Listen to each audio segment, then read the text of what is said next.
Shalom, my friends. This is Max Joseph, and I'm here because I just saw Harriet. Harriet is directed by Lemmons and stars Cynthia Erivo, Janelle Monae, and Leslie Odom Jr.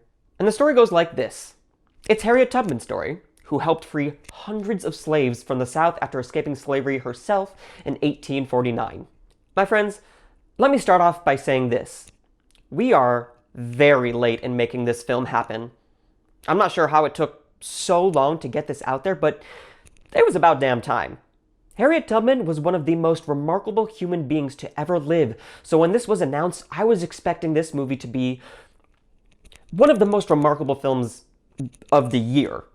And I don't think that was accomplished, unfortunately. Don't get me wrong, I really enjoyed it, but I think it just fell a little bit flat for me. When the film was announced, I was ecstatic. When it was announced that Cynthia Erivo was going to play Harriet Tubman, I nearly had a panic attack. I was so excited. It was a perfect casting choice for me, with a wonderful director in Lemmons, Terrence Blanchard composing, John Toll behind the camera. What could go wrong? Well, turns out they got a little bit wrong, but they also got a little bit right. So all that being said, here are my bullet points for Harriet. Bullet point number 1. Let's start with the good, and the good is in fact great, and that is Cynthia Erivo. She was a beast. I've heard people say she's just playing Celie from her Tony Award-winning performance in Color Purple, and my argument for that is, so? Who cares? Was she unbelievable in Color Purple? Yes. Was she unbelievable in Harriet? Yeah. People sometimes get cast as the same type of role, but that's because they do it really well.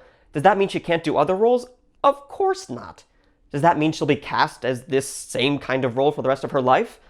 No, I hope not. But I'm sure it won't be the last time. I believe that Erivo was brilliant. She lived up to every possible expectation I had for her. I think with the script she was given, she delivered in full. A stellar performance that is deserving of awards recognition.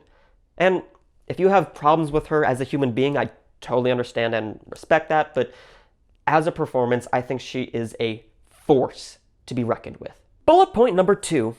All right, let's talk about Janelle Monae and Leslie Odom Jr. First, Janelle Monae was severely underused, and in the few scenes that she was given, she was outstanding. Give her more screen time and give her bigger roles and just more roles. And I think Leslie was super solid. I think he's still finding his footing on the big screen. He's an unbelievable actor and he had moments of greatness, but I felt at some points he was too over-acty, which would work if he were on stage, as it has in the past, of course, but overall, it was great work from him and he's gonna be someone to look out for in the future. Bullet point number 3. Stand Up, which was the Oscar-hopeful original song written for the movie, was incredible. And it was used scattered throughout, and I really loved that. And anytime we got Erivo opening her mouth and we were gifted that angelic sound, so good.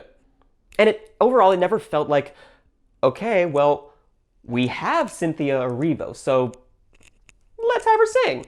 No, it felt organic, and it was well used. Bullet point number 4. Okay, so these next few bullet points are where the film kind of went off for me. One of the biggest things that threw me off was the score. It was almost distracting at times. There were points that it felt way too dramatic in a not as dramatic scene. It's like if they started playing the Avengers theme song when Captain America was talking to Black Widow about seeing a pod of whales over the Hudson River in Avengers Endgame. Like, it's a great scene that had intensity to it, but it wasn't that intense. Bullet point number 5. Another thing that threw me off was the script. It felt kind of too generic and formulaic, and Harriet Tubman, her life wasn't that. They felt like they just tried to cover her entire incredible inspirational life in just a couple hours, and it fell into the biopic trap of covering too much in too little time. Bullet point number 6. Another thing I'll say without spoiling the film is the way they portrayed her premonitions from God, which in the film, it felt like a superpower. I'm not sure the best way to describe it without spoiling, but I think you'll know what I mean when you see it. I'm giving Harriet 3.5 stars. A good movie that could have and maybe should have been great.